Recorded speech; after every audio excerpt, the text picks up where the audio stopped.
Alright, here is a halmahera. I wanted to show just how dark these things are, and its color range and pattern structure. Because most people don't like to take those kinds of things into consideration when they are breeding, and you absolutely need to take these into consideration if you're trying to improve something aesthetically speaking. So as you can see, the color range on this is pretty much reds, browns.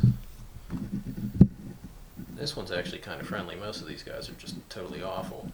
But as far as pattern structure goes, you can see how long the white stripes are on the side, how much color goes down and connects to the belly, and that's all extremely important if you're trying to make really nice platinums, make really nice sunfires, make anything with a lot of side color. A nice thick dark inky black on top. And these are things that what I see people doing with a lot of morphs, like marbles and so on, and jags. I mean, they're just destroying the side. And if you want to make a sunfire or something like that that has a lot of color, this is the kind of stuff you have to look at. But yeah, this would also be good if you're trying to even out the greens. You're using super dwarfs and jamps and coyotes. If you're trying to make sunfires or something with those, that's color range is very limited and kind of ruin a gene like sunfire. You can balance it out with the excessive red pigment in animals like this, or Sulawesi or Salayer. But if you want to make stuff also really dark, like if you were to add this color range to say golden child, you'd make a really dark animal. But this would go great with platinum and any kind of T positive or any albino in general, because it's going to add so much structure to the side with that color range. It's going to darken them up. You would essentially make the albino version of this would basically look like a sunfire, an albino sun. But if you run this to just a straight sunfire, it'll almost have too much red pigment. So whatever you're running it to, you'd have to balance it out with something that has more greens and yellows.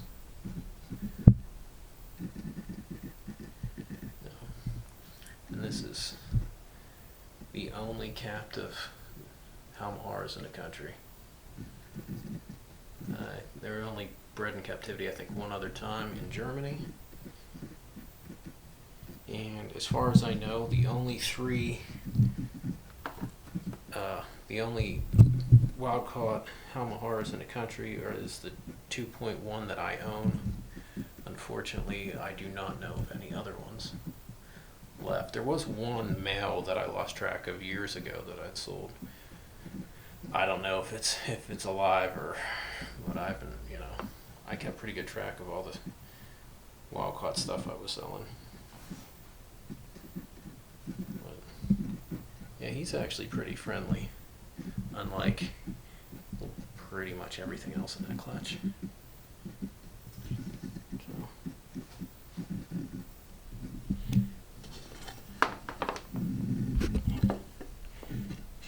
His stomach starts to blacken up towards the tail end.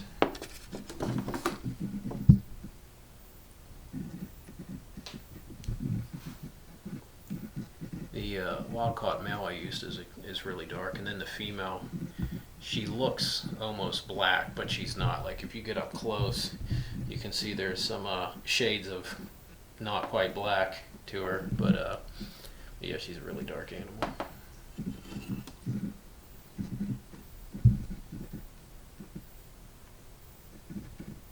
So, yeah, these guys are a little bit bigger than the ternates on average. They hatched out noticeably larger. I thought they'd only be like 20-30 grams larger. They ended up hatching out right around 50 grams heavier than ternates. This one was, after his first shed, was 176 grams. Whereas my heaviest ternate was 132. And they were only that heavy because I got too much water in the egg container. They sucked up a ton of water.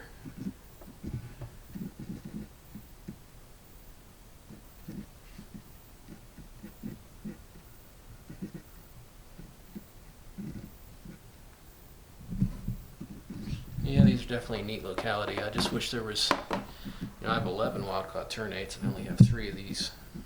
3 wild-caught halmas. I wish I had more of them, but that's the way it goes.